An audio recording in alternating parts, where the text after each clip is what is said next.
ರೇಣುಕಾಸ್ವಾಮಿ ಕೊಲೆ ಕೇಸ್ನಲ್ಲಿ ದರ್ಶನ್ ಜೈಲು ಪಾಲಾಗಿದ್ದಾರೆ. ಈ ಮಧ್ಯೆ ಉಪಮುಖ್ಯಮಂತ್ರಿ ಡಿಕೆ ಶಿವಕುಮಾರ್ ಅವರನ್ನ ದರ್ಶನ್ ಅವರ ಪತ್ನಿ ವಿಜಯಲಕ್ಷ್ಮಿ ಭೇಟಿ ಮಾಡಿದ್ರು. ನಂತರ ಇದು ದೊಡ್ಡ ಚರ್ಚೆ ಆಯಿತು. ನಂತರ ಮಾತನಾಡಿದಂತಹ ಡಿಕೆ ಶಿವಕುಮಾರ್ ದರ್ಶನ್ ಮಗ ವಿನೀಶ್ ಸ್ಕೂಲ್ ಸಮಸ್ಯೆ ಇತ್ತು, ಹಾಗಾಗಿ ಅದರ ಬಗ್ಗೆ ಭೇಟಿಯಾಗಿದೆ ಅಂತಷ್ಟೇ ಹೇಳಿದ್ರು. ವಾಪಸ್ಸು ನಮ್ಮ ಸ್ಕೂಲ್ಗೆ ಸೀಟ್ ಸೇರಿಸ್ಕೊಡಿ ಅಂತ ರಿಕ್ವೆಸ್ಟ್ ಮಾಡಕ್ಕೆ ಬಂದಿದ್ರು. ಪ್ರಿನ್ಸಿಪಾಲ್ಗೆ ಭೇಟಿ ಮಾಡಕ್ಕೆ ಹೇಳಿದ್ದೀನಿ ನಾನು.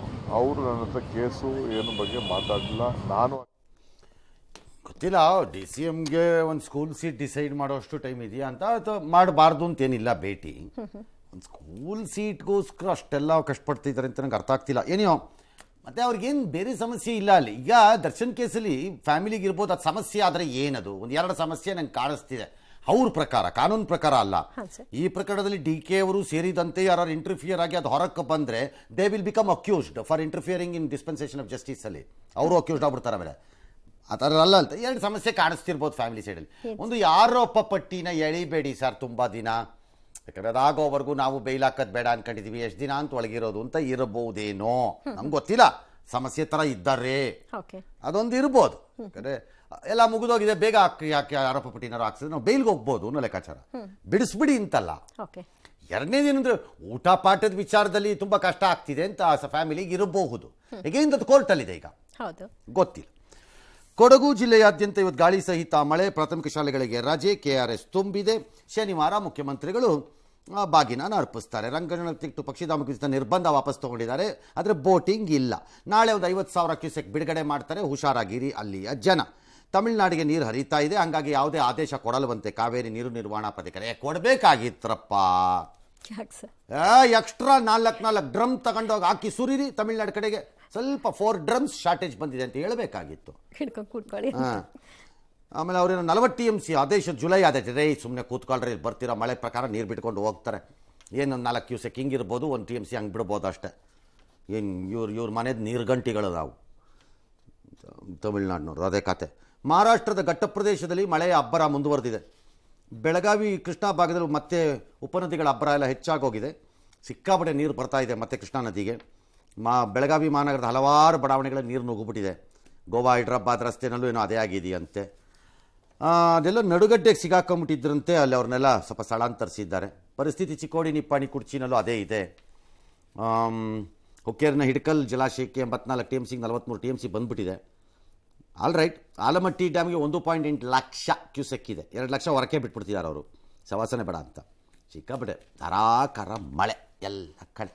ಎಸ್, ಚಿಕ್ಕಮಗಳೂರಿನ NR-ಪುರದ ಭದ್ರಾ ನದಿಯಲ್ಲಿ ಸಿಲುಕಿದ್ದಂತಹ 30ಕ್ಕೂ ಹೆಚ್ಚು ಹಸುಗಳನ್ನು ರಕ್ಷಣೆ ಮಾಡಲಾಗಿದೆ. ಭಾರೀ ಗಾಳಿ ಮಳೆ ಆರ್ಭಟಕ್ಕೆ ಚಿಕ್ಕಮಗಳೂರಿನ ಅಲಂಪುರದಲ್ಲಿ ಮನೆಗೋಡೆ ಕುಸಿದಿದೆ. ಮುಡಿಗೆರೆಯಲ್ಲಿ ರೀಲ್ಸ್ ಫೋಟೋ ಕ್ರೇಜ್ಗೆ ಪ್ರವಾಸಿಗರು ಹುಚ್ಚಾಟವನ್ನು ನಡೆಸ್ತಾ ಇದ್ದಾರೆ. ಲಿಂಗನಮಕ್ಕಿ ಗರಿಷ್ಠ ಮಟ್ಟ ತಲುಪಿದೆ. ಜಲಾಶಯಕ್ಕೆ 60,000 ಕ್ಯೂಸೆಕ್ ಒಳಹರಿವಿದೆ. ಹಾವೇರಿ ತಾಲೂಕಿನಲ್ಲಿ ವರದಾ ನದಿಯಿಂದಾಗಿ ನದಿ ಪಾತ್ರದ ಹಲವು ರೈತರ ಜಮೀನುಗಳಿಗೆ ನೀರು ನುಗ್ಗಿದೆ. ರೈತರು ಕಂಗಾಲಾಗಿದ್ದಾರೆ. ಇನ್ನು ಕೊಪ್ಪಳದ ಮುನಿರಾಬಾದ್ನಲ್ಲಿರುವ TB ಡ್ಯಾಂಗೆ 80,000 ಕ್ಯೂಸೆಕ್ ಒಳಹರಿವಿದ್ದು ನದಿಗೆ 20,000 ಕ್ಯೂಸೆಕ್ ನೀರನ್ನು ಬಿಟ್ಟಿದ್ದಾರೆ.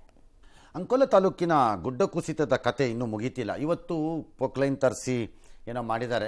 ಬೋಮರ್ಗಿ ಮರಕ್ಕದೇನೋ ಮಾಡಿರಬೇಕು ಅವರು. ಅದೇ ಲೆಂತಿ ಇದನ್ನು ಹಾಕ್ಕೊಂಡೇನೋ ಮಾಡಿದ್ದಾರೆ. ಮಾಡಿದಾಗ ಅಲ್ಲಿ ಒಳಗಡೆ ಸಿಕ್ಕಾಕೊಂಡಿದ್ದ ಲಾರಿ ಸಿಕ್ಕಿದೆ ನೋಡಿ. ಕೊನೆಗೂ ಸಿಕ್ತು ಆ ಲಾರಿ. ಅಲ್ಲಿದೆ ಅಂತ ಎಲ್ಲರಿಗೂ ಗೊತ್ತಿತ್ತು, ಎಲ್ಲಿದೆ ಅಂತ ಗೊತ್ತಿರಲಿಲ್ಲ. ಈಗ ಸಿಕ್ತು ಆ ಲಾರಿ. ಆದರೆ ಆ ಡ್ರೈವರ್ ಶವ ಸಿಕ್ಕಿಲ್ಲ. ಹುಡುಕ್ತಾ ಇದ್ದಾರಂತೆ ತಜ್ಞರೆಲ್ಲ. ಈಗ ಕಣ್ಣಿಟ್ಕೊಂಡು ನೋಡೋಣ ಅಂತ. ಅದು ರಾಮನಗರದಿಂದ ಅಂಕೋಲಕ್ಕೆ ಹೋಗ್ತಿತ್ತಂತೆ. ಜುಲೈ 15ನೇ ತಾರೀಕು 16ರ ಬೆಳಗ್ಗೆ 3:45 ಏನೋ ಶಿರೂರಿಗೆ ಬಂದಿತ್ತಂಥದ್ದು. ಇನ್ನೊಬ್ಬ ಚಾಲಕನ ಕರೆಯೆಲ್ಲ ಮಾಡಿದಾರಂಥವ್ರು. ಮಣ್ಣಿನಡಿಗೆ ಹೋಗಿ ಸಿಗಾಕೊಂಡಿದೆ. ಅವ್ರು ಹೋಗ್ಬಿಟ್ಟಿರ್ತಾರೆ, ಸಾಧ್ಯನೇ ಇಲ್ಲ, ಅದ್ರ ಪ್ರಶ್ನೆನೇ ಇಲ್ಲ. ಇನ್ನು ಈಗ ಯಲ್ಲಾಪುರ ಸಿರ್ಸಿ ರಸ್ತೆಯ ಬಾಚನಹಳ್ಳಿ ಗ್ರಾಮದ ಬಳಿ ಒಂದು ಮರ ಬಿದ್ದೋಗಿದೆ. ಸ್ಕೂಟೀಲಿ ಯಾರೋ ಹೋಗ್ತಿದ್ರಂತೆ, ವಿನಯ್ ಗಾಡಿಗ ಅಂತ. ಪಾಪ ಅವರು ಹೋದರು. ಏನು ಕಾಕತಾಳಿಯ ನೋಡ್ರಿ, ನಾವೀಗ ಹೋಗೋವಾಗಲೇ ಹಂಗೆ ಮರ ಬೀಳೋದು ಒಳ್ಳೆ. ಇನ್ನು ನೇಪಾಳದ ಕಠ್ಮಂಡುವಿನ ತ್ರಿಭುವನ್ ಅಂತಾರಾಷ್ಟ್ರೀಯ ವಿಮಾನ ನಿಲ್ದಾಣದಲ್ಲಿ ಟೇಕ್ ಆಫ್ ವೇಳೆ ಶೌರ್ಯ ಏರ್ಲೈನ್ಸ್ ವಿಮಾನ ಪತನವಾಗಿದೆ. ಪರಿಣಾಮ ವಿಮಾನದಲ್ಲಿದ್ದ 19 ಮಂದಿ ಪೈಕಿ 18 ಮಂದಿ ಮೃತರಾಗಿದ್ದಾರೆ. ಪೈಲಟ್ 37 ವರ್ಷದ ಮನೀಶ್ ಶಾಕ್ಯ ರಕ್ಷಣೆಯಾಗಿದೆ. ಅವರಿಗೆ ಚಿಕಿತ್ಸೆಯನ್ನು ಕೊಡಿಸ್ತಾ ಇದ್ದಾರೆ. ಸಂಸ್ಥೆಯ ತಾಂತ್ರಿಕ ಸಿಬ್ಬಂದಿಗಳನ್ನ ಹೊತ್ತೊಯ್ತಾ ಇತ್ತು ಈ ವಿಮಾನ. ರನ್ವೇಯ ದಕ್ಷಿಣದ ತುದಿಯಿಂದ ಟೇಕ್ ಆಫ್ ಆಗ್ತಿದ್ದಾಗ ರೆಕ್ಕೆಯ ತುದಿಯು ನೆಲಕ್ಕೆ ಅಪ್ಪಳಿಸಿ ಪಲ್ಟಿಯಾಗಿದೆ.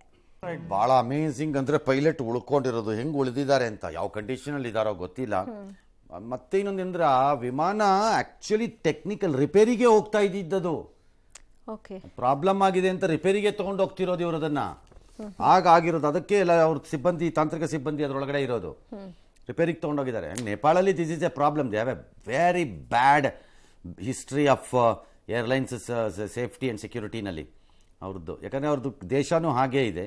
ದೊಡ್ಡ ವಿಮಾನಗಳನ್ನು ಆಪರೇಟ್ ಮಾಡಿಸೋದು ಕಷ್ಟ, ಸಣ್ಣ ವಿಮಾನಗಳು ಮಾಡಬೇಕು, ಸಣ್ಣ ಸಣ್ಣ ಕಂಪನಿಗಳು. ಅವ್ರದ್ದು ದಾಖಲೆನೂ ಹಾಗೇ ಇದೆ.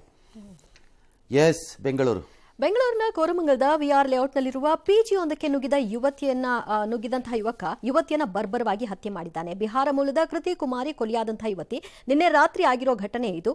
ಸದ್ಯ ಆಕೆಯ ಮೊಬೈಲ್ ಅನ್ನ ವಶಕ್ಕೆ ಪಡ್ಕೊಂಡಿದ್ದಾರೆ. ರಿಟ್ರೀವ್ ಮಾಡಿಕೊಂಡು ಒಂದಷ್ಟು ಯಾರಿಗೆ ಕಾಲ್ ಹೋಗಿರಬಹುದು ಎಲ್ಲವನ್ನೂ ದಾಖಲೆ ನೋಡ್ತಾರೆ. ಈ ಪಿಜಿ, ಹೆಣ್ಮಕ್ಳು ಪಿಜಿ ಒಳಗೆ ಹುಡುಗರು ಹೋಗ್ಬೋದಾ? ಏನ್ ಸೇಫ್ಟಿ ಸರ್ ಅದು? ಸೇಫ್ಟಿ ಪ್ರಶ್ನೆ ಬೇರೆ ರೀ. ಹೋಗ್ಬೋದಾ ಅಂದ್ರೆ ಸೇಫ್ಟಿ ನನಗೆ ಕೇಳ್ತಾರೆ. ಅಲ್ಲ ಸರ್, ನೋಡ್ತಾರಲ್ವಾ ಸರ್, ಬಿಡಲ್ಲ ಅಲ್ಲ ಸರ್ ಯಾರನ್ನು.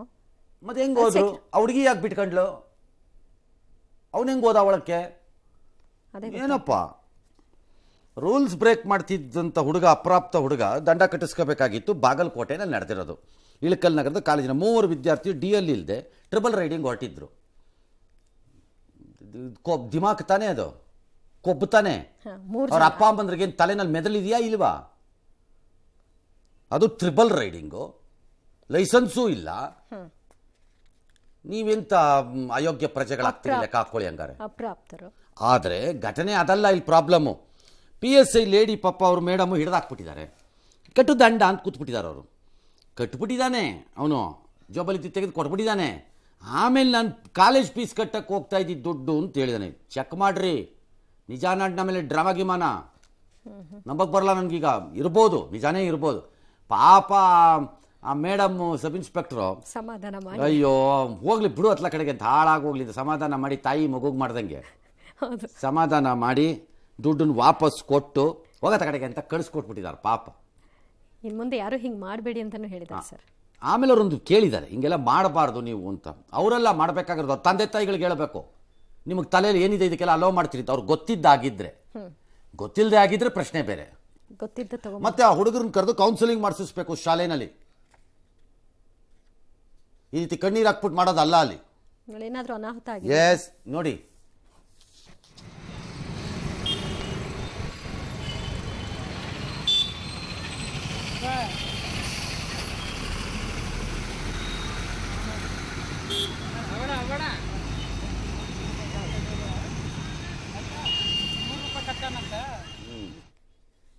ಆಯ್ತು, ಇರ್ಬೋದು.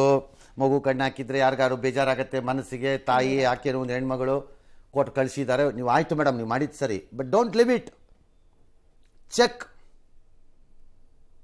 Check it. ಬಿಕಾಸ್ ನೀವು ಚೆಕ್ ಮಾಡೋದನ್ನ ರಾಂಗ್ ಇದ್ರೆ ಯು ಕಮಿಟೆಡ್ ಮಿಸ್ಟೇಕ್.